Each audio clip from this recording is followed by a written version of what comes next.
You go to sleep under one regime, you wake up under another. No election, no warning, no transition. Your president is gone, seized overnight, flown out of the country, now sitting in a foreign prison, and yet the streets are silent. No cheering, no relief, only fear. Fear behind closed doors, fear whispered in kitchens, fear of what comes next. Some Venezuelans feel joy, they hide it. Others feel humiliation, they shout it. Because this moment is not just about Nicolás Maduro, it is about a far more dangerous question. What happens when a leader falls, but the system remains? I'm Fareed Zakaria. And if you want to understand why uncertainty can feel more terrifying than dictatorship itself, stay with me. Subscribe if these global shifts matter to you. Because what looks like liberation may only be the start of something far more unstable. And to understand that, we need to look closer. What you are seeing in Venezuela is not a victory, and it is not a defeat. It is a vacuum. A single man has been removed. But power has not disappeared. It has shifted.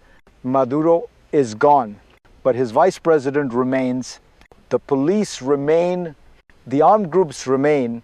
The fear remains. This is why many Venezuelans do not celebrate in the streets. They understand something history has taught us again and again. Regimes are not just leaders. They are systems. They are habits of power. They are networks of loyalty, fear, and survival. When the head is cut off, the body does not always collapse. Sometimes it tightens. Today, soldiers patrol the streets. Journalists are detained. Prices rise quietly. People stay home. So the real question is not what happened to Maduro.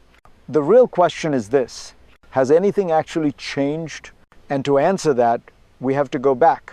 Back to how Venezuela arrived at this moment in the first place. To understand this moment, you have to look backward, not to yesterday, but to the system that shaped everyday life in Venezuela. For years, power was built around Chavismo, a movement, an identity, a way of ruling. Under it, loyalty mattered more than institutions. Control mattered more than trust. Food became scarce. Medicine disappeared. People learned to survive, not to plan. Millions left the country, not because they wanted to, because staying felt impossible. Those who remained adapted. They lowered expectations. They avoided politics. They stayed quiet. Elections still happened, but faith in them faded. In July 2024, Maduro was declared the winner. Opposition tallies said otherwise. Much of the world refused to recognize the result. What followed was familiar: protests, repression, fear. So when Maduro was seized, it did not feel like a clean break. It felt like another shock layered onto an already fragile system. History had trained people to ask one question first. Not who is gone, but who is still in control. And that question leads us directly to the first real crisis point. The first crisis came when the streets filled with uncertainty. Maduro was gone, but the system stayed in place. And with it, the people who benefited from it. In the chaos of his seizure, many asked, what happens now? The United States had taken action, but the people of Venezuela were left wondering what role they would play in their own future. In Caracas, police marched down familiar streets, but now they were not just patrolling, they were watching. They were controlling. Citizens were left vulnerable. A violent crackdown followed. Dozens were reported dead. Rosa Contreras, a lifelong supporter of Maduro, said it was not just about politics, it was about dignity. She felt humiliated by what had happened to her country. And yet, even among the anger and sorrow, there were whispers of hope. For some, it felt like an opportunity to break free from years of economic pain, an opportunity to remove a leader, a regime, and start anew. But the reality was far more complicated. The question now was, Would this be the moment that Venezuela could finally transition to something better? Or would it become yet another chapter in a story of broken promises and failed reforms? We have to understand the hidden forces at play in this crisis, because without that, we will never see the real truth behind the headlines.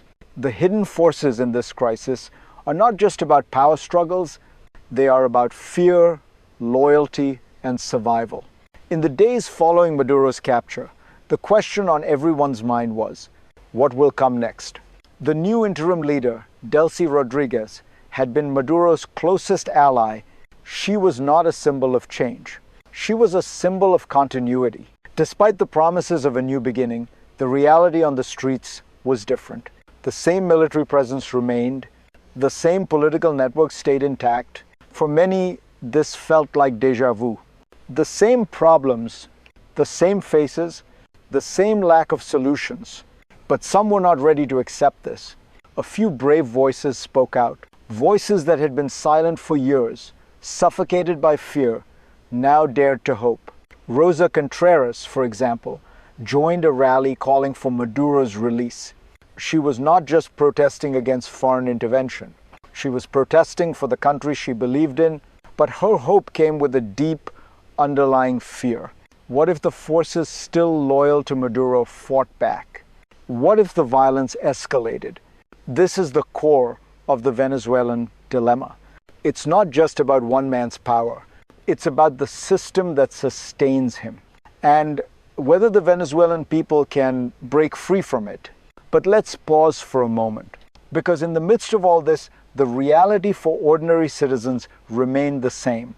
For the everyday Venezuelan, life didn't change overnight. The capture of Maduro didn't bring immediate relief. Instead, it brought more tension. Prices continued to climb. A kilogram of corn flour tripled in cost. Bread went up by 30%. Basic goods became even harder to find. And those who could not afford them were left to struggle. The streets were quieter. Military patrols guarded supermarkets. People stayed home, fearing the worst. But fear wasn't just about prices. It was about what the next wave of violence could bring. Some feared reprisals. Others feared an even greater crackdown. In the last election, which Maduro had declared himself the winner of, protests had been met with brutal force. Paramilitary groups loyal to the government had been deployed. This time, many feared the same would happen again.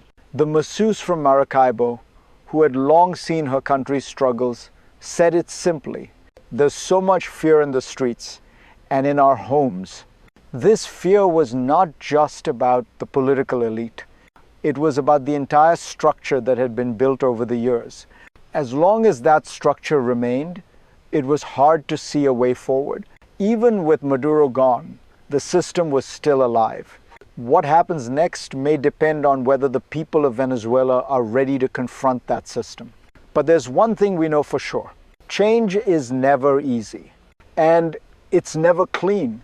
Now, let's zoom out, because this crisis is not just a Venezuelan problem, it is a global one.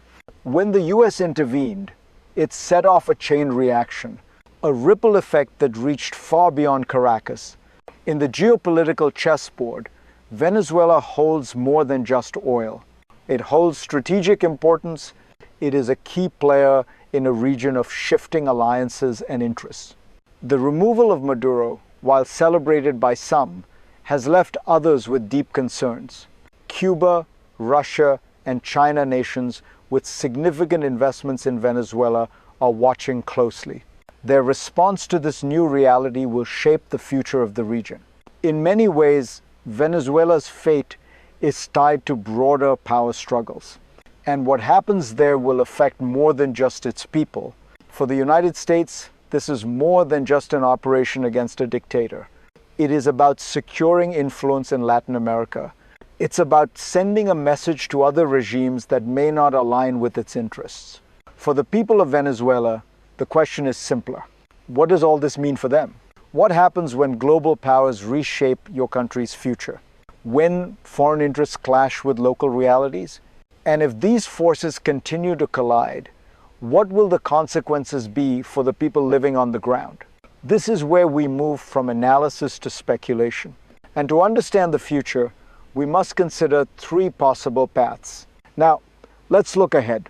Because the future of Venezuela is not set in stone, there are three possible paths that could unfold.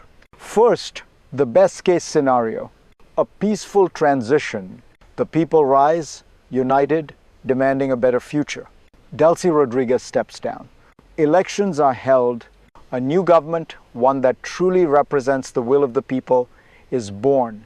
International support pours in. The economy stabilizes. The people begin to heal. This is the hope that many hold on to. But it is also the hardest to imagine, given the deep divides in Venezuelan society. The scars of the past may be too deep to overcome easily. Second, the middle path, a slow, painful transition. Rodriguez stays in power.